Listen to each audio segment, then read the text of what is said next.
आज आपण आर्थिक आरोग्य कसे जपायचे ते समजून घेऊया.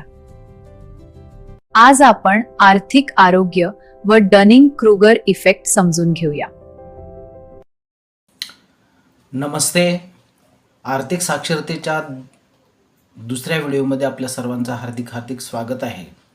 आपण पाठीमागच्या व्हिडिओमध्ये पाहिलेलं होतं की कशा पद्धतीनं आपण आर्थिक मानसिकता कशा पद्धतीनं मानसिकतेवर कशी आपल्या सगळ्या गोष्टी अवलंबून असतात आणि त्या संदर्भातला हा पहिला व्हिडिओ आपण पाहिलेला होता. आणि आजचा व्हिडिओ आपण पाहणार आहोत तो म्हणजे आर्थिक आरोग्याचा फ्लोचार्ट समजून घेणार आहोत की आर्थिक आरोग्य आपण कशा पद्धतीनं आपलं जपलं पाहिजे यासाठीचा हा व्हिडिओ आहे. की सर्वप्रथम काही प्रश्न स्वतःलाच आपण विचारायला हवेत की तुम्ही कर्ज घेतलेलं आहे का, आणि कर्ज घेतलेलं असेल, जर नाही असेल तर उत्तमच आहे, खूप छान गोष्ट आहे. कारण निष्कर्जी तुम्ही असाल तर तुम्ही आर्थिकदृष्ट्या खरोखर चांगल्या स्थितीत लवकर जाऊ शकता असा त्याचा अर्थ होतो. पण तुम्ही जर कर्ज घेतलं असेल आणि त्याचं उत्तर जर होय असं तुम्ही दिलेलं असेल तर मात्र ती कर्ज परतफेडीची तुमची योजना काय आहे, म्हणजे तुमच्या जो पगार आहे त्या पगारातला 30% रक्कम का त्याच्यापेक्षा जास्त रक्कम तुम्ही कर्ज फेडीसाठी वापरत आहात. आणि जर ती होय असेल तर 30%पेक्षा जास्त तुमचा पगार जर कर्ज फेडण्यासाठीच जात असेल तर याचा अर्थ तुमची आर्थिक स्थिती व्यवस्थित नाही आहे. आणि म्हणून तुम्हाला जास्तीत जास्त तुमच्या कर्ज कमी करण्याच्या मागं तुम्हाला लागायला हवं, तर तुमचं कर्ज कमी होऊ शकतं. आणि हा प्रश्न तुम्ही स्वतःला विचारा. हे जे मी प्रश्न प्रत्येक भागामध्ये विचारतो आहे हे तुम्ही नोट डाऊन करून ठेवा, लिहा, त्याची उत्तरं लिहा. तुम्हाला तुमचे आर्थिक आरोग्य तुमचं कसं आहे हे तुम्हाला समजून येईल. तुमच्यासाठी दुसरा प्रश्न असा आहे की तुम्ही तुमचं तुमचा जो खर्च आहे तो तुमच्या मासिक उत्पन्नाच्या अर्ध्यापेक्षा जास्त आहे का, म्हणजे तुमचा खर्च तुमच्या मासिक उत्पन्नाच्या अर्ध्यापेक्षा जास्त आहे का. जर नाही असेल, म्हणजे तुमचा खर्च हा तुमच्या महिन्याच्या उत्पन्नाच्या 50%पेक्षाही कमी असेल तर ती उत्तम गोष्ट आहे. तुम्ही आर्थिकदृष्ट्या तुमचं आरोग्य चांगल्या स्थितीत आहे असं त्याचा अर्थ होतो. पण जर याचं उत्तर होय असेल की 50%पेक्षा जास्त खर्च आपलं मासिक उत्पन्न किंवा आपला पगार आहे त्याच्यातला 50%पेक्षा जास्त भाग जर तुमचा खर्च होत असेल तर मात्र ते आर्थिकदृष्ट्या आरोग्य व्यवस्थित नाही असा अर्थ होतो. आणि मग तुम्हाला याच्यावर उपाय म्हणजे तुमचा खर्च कमी करायला हवा, हे समजून घ्यायला हवं. तुमच्यासाठी तिसरा प्रश्न असा आहे की तुम्ही आपत्कालीन स्थितीसाठी तुम्ही काही योजना बनवलेल्या आहे का, त्याच्या निधीची सोय केलेली आहे का. अचानक एखादं संकट येतं, अचानक एखादा ॲक्सिडेंट झाला किंवा एखादं ऑपरेशन करावं लागलं किंवा एखादं असं आयुष्यात कधी कोणतं संकट येईल सांगता येत नाही. मग याच्यासाठी आपत्कालीन निधीची व्यवस्था तुम्ही केलेली आहे का. जर त्याचं होय असं उत्तर असेल तर फारच छान, खूप चांगली गोष्ट आहे. तुम्ही आर्थिकदृष्ट्या आरोग्य तुमचं चांगलं जपत आहात असा त्याचा अर्थ होईल. पण जर त्याचं उत्तर नाही असेल तर तुम्ही जे मासिक खर्च करत आहात त्यातल्या 3 ते 6 पट, म्हणजे 3 ते 6% तरी रक्कम तुम्हाला कमीत कमी बाजूला काढून ठेवायला हवी. ज्या आर्थिक आणीबाणीच्या परिस्थितीमध्ये तो आणीबाणी निधी म्हणून तुम्हाला वापरता येऊ शकतो. तर एवढी रक्कम तुम्ही बाजूला काढून ठेवायलाच हवी. अगदी काही वेळेला असं म्हटलं जातं की आपलं जे मासिक उत्पन्न आहे त्याच्या जवळजवळ 6 पट, म्हणजे 6% मी म्हणणार नाही, 6 पट म्हणजे 6 पगार आपले जवळजवळ हे साठलेले असावेत, ते बॅलन्स स्वरूपात असावेत. तो आणीबाणीचा निधी म्हणून आपल्याजवळ कायमस्वरूपी असायला हवा, 6 पगार तरी, की जेणेकरून आपलं आर्थिक आरोग्य हे चांगलं राहील. कुठलंही संकट आलं, अडचण आली तर त्यावेळेला आपण सक्षमपणे त्याला तोंड देऊ शकू किंवा त्यातून यशस्वीपणे बाहेर येऊ शकू. मग बघा, पुन्हा एकदा लक्षात घ्या, 8% पगाराच्या नाही, तर पगार जो महिन्याला तुम्ही कमवत आहात, तर असे 8 महिन्यांचे किंवा 6 महिन्यांच्या 6 ते 8 महिन्यांचा तुमचं सेविंग्ज असायला हवं, तेवढा बॅलन्स असायला हवा, जेणेकरून तुम्हाला अडचणीच्या वेळेला त्याचा निश्चितच आणीबाणी निधी म्हणून उपयोग होऊ शकतो. आता आणखी एक गोष्ट, तुम्ही विमा उतरवला आहे का? विमा, मग विम्याचे अनेक प्रकार आहेत, की बाबा मुदतीचा विमा असेल, आरोग्य विमा असेल किंवा अपघात विमा असेल किंवा वेगवेगळे जे प्रकार आहेत, यातली हे म्हणजे अपघात विमा जर उतरवला असेल तर तुम्हाला अपघाताच्या वेळेला किंवा तुम्हाला लगेच त्या विम्यातूनच तुमचा खर्च सगळा भागवला जातो. मेडिक्लेम केलं जातं त्याच्यातून, आणि तो फार महत्त्वाचा असतो. कुटुंबाचाही मेडिक्लेम काहीजण करून घेतात आणि त्यामुळं त्यांना मोठ्या संकटाच्या वेळेला त्याचा निश्चितच फायदा होतो. म्हणून असाही विम्याची सुविधा आपण करून ठेवणं गरजेचं असतं. तर ते जर तुमचं होय असेल तर आर्थिकदृष्ट्या तुम्ही निरोगी आहात किंवा आर्थिक आरोग्य तुमचं चांगलं आहे असं म्हणता येईल. पण जर तुम्ही कोणत्याही प्रकारे विम्याकडं दुर्लक्ष केलेलं असेल, विमा उतरवला नसेल, तर आर्थिक आरोग्य तुमचं व्यवस्थित नाही. होय असेल तर निश्चितच चांगली गोष्ट आहे. आता शेवटचा एक प्रश्न, तुम्ही गुंतवणूक करता का? मग गुंतवणुकीचे विविध पर्याय आहेत आणि त्या पर्यायानुसार तुम्ही तुमचं ध्येय ठरवून तुमची गुंतवणूक करायला हवी.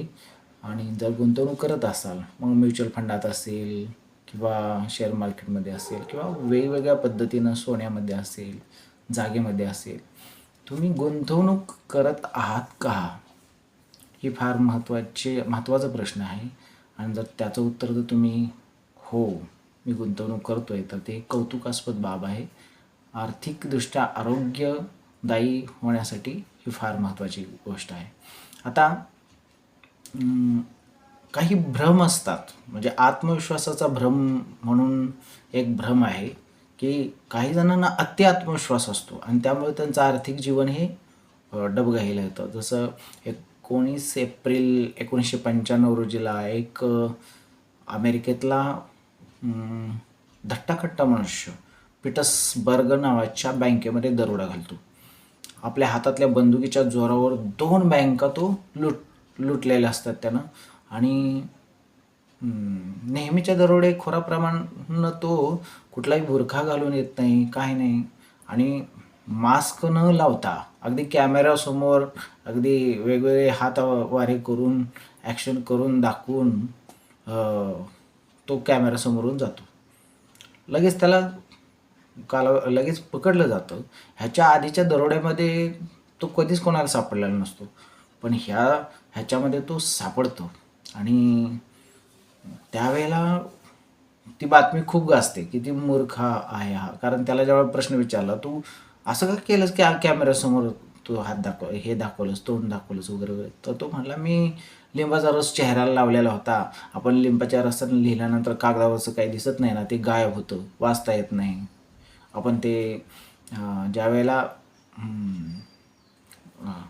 असं त्याला उष्णता देतो त्यावेळेला दिसतं.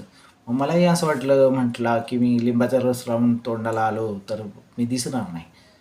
म्हणजे सगळ्यांनी त्याला मूर्ख किंवा वेड्यात काढलं, की काय आहे हा माणूस, याला एवढं कळू नये. आणि कॉर्नेल विद्यापीठातले एक मानसशास्त्रज्ञ होते, डेव्हिड डनिंग हे प्राध्यापक, त्यांनी त्याच्यावर वेगवेगळे उपचार केले, त्याच्या टेस्ट केल्या. आणि त्यावेळेला ह्या डनिंग क्रुगर इफेक्ट नावाचा 1999ला एक शोध निबंध प्रसिद्ध केला. आणि तो आत्मविश्वासाचा भ्रम म्हणून आपल्याला पुढं आलेला आहे, की ह्या डनिंग क्रुगर इफेक्ट याला समजून घेत असताना हा काय आहे डनिंग क्रुगर इफेक्ट. म्हणजे आता हे जे पाहिलं हा चोराच्या बाबतीतला, की चोराला इतका आत्मविश्वास होता की काय आपण सापडणारच नाही, आता आपण दिसतच नाही कॅमेराला, असं अति आत्मविश्वास होता. आणि हा अति आत्मविश्वास आपल्याला खूप काही कळतं असं त्याला वाटलं आणि त्यामुळं त्या ह्याच्यात अति आत्मविश्वासामुळं तो सुरुवातीला तो आत्मविश्वास तुमचा भरपूर असतो, पण ज्यावेळेला आपल्याला आपली चूक त्यावेळेला माहीत नसते आणि आपण ज्यावेळेला अडचणीत सापडतो, आपण संकटात सापडतो किंवा आपल्याला आपल्या चुका ज्यावेळेला थोड्याफार समजायला लागतात, मोठा धक्का बसल्यानंतर आपण खाली येतो, कोसळतो आणि खाली आल्यानंतर मग तो आपला जो अति आत्मविश्वास असतो तो आपल्याला जमिनीवर आणतो आणि मग आपल्याला सांगतो की आपली खरी क्षमता किती आहे, खरं ज्ञान किती आहे, खरं अनुभव किती आहे. आणि मग तिथून पुढं मग आपण थोडं शिकायला लागतो, समजून घ्यायला लागतो आणि मग त्यामध्ये तज्ज्ञ बनत असताना तो आपला ग्राफ असा वर जातो आत्मविश्वासाचा. म्हणजे सुरुवातीला हाय असतो, तो असा खाली येतो आणि परत वर जातो. हा आहे डनिंग क्रुगर इफेक्ट. हा तुम्हाला चार्ट स्वरूपात पण मी पुढे दाखवणार आहे. तो चार्ट तुम्ही स्क्रीनशॉट काढून घेऊ शकता. अगदी फ्लो चार्ट स्वरूपात सुद्धा आरोग्याचा जे आर्थिक आरोग्य आहे ह्याचा पण फ्लो चार्ट मी बनवलेला आहे. तोही मी शेवटपर्यंत व्हिडिओ पहा, तिथं मी तो फ्लो चार्ट देणार आहे. तोही तुम्ही घेऊ शकता. म्हणजे ह्या व्हिडिओमध्येच तो फ्लो चार्ट तुम्हाला निश्चितच पाहायला मिळेल. तर हा जो आत्मविश्वासाचा भ्रम आहे त्याला डनिंग क्रुगर इफेक्ट असं म्हटलं जातं. तर हा आपल्यातून काढून टाका, कारण आपल्याला काय माहीत आहे याच्यापेक्षाही काय माहीत नाही हे फार महत्त्वाचं असतं. ज्याला कळतं की मला हे माहीत नाही, आपलं अज्ञान ज्याला माहीत असतं तो खरा ज्ञानी असतो. ज्याला असं वाटत असतं मला सगळं येतं आहे, मला सगळं जमतं आहे, माझ्यासारखा ज्ञानी कोणी नाही, माझ्यासारखं हुशार कोणी नाही, असा जो खोटा आत्मविश्वास असतो, हा अति आत्मविश्वास हा खरा आपल्याला घातक ठरतो. आणि ह्याच्यातूनच मग सगळ्या चुका घडत राहतात, घरचा अनाठाही होतो आणि मग आर्थिक आरोग्य बिघडत राहतं. तर आर्थिक आरोग्य आपलं बिघडू नये म्हणून आपण सावध होऊया, या डनिंग क्रुगर इफेक्टला समजून घेऊया आणि नंतरच्या पुढच्या आपल्या व्हिडिओमध्ये मी आर्थिक ज्ञानाचा भ्रम कसा असतो याच्याबद्दल तुम्हाला सांगणार आहे. त्याबरोबरच आपल्याला आर्थिक ज्ञानाच्या भ्रमाच्या सोबतच आर्थिक नियोजनातले जे गैरसमज आहेत, आर्थिक नियोजन करत असताना जे 7 वेगवेगळे गैरसमज होत असतात, ते 7 गैरसमज मी तुम्हाला समजावून देणार आहे. आणि त्यासाठी मात्र पुढचा व्हिडिओ नक्की पहा. आणि हा व्हिडिओ आर्थिक साक्षरतेवरची ही व्हिडिओ सिरीज तयार केलेली आहे. तर या व्हिडिओला लाईक करा, शेअर करा, सबस्क्राईब करा आणि बेल आयकॉनला पण प्रेस करा.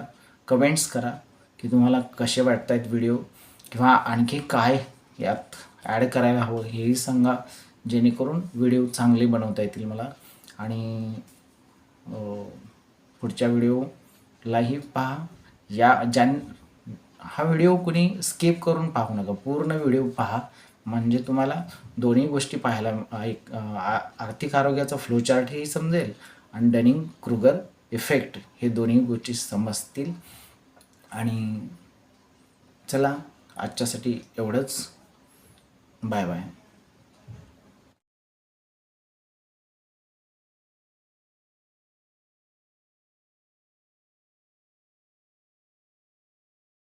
Education energy Mahesh Lokhande channel like करा, शेअर करा, सबस्क्राईब करा, कमेंट करा.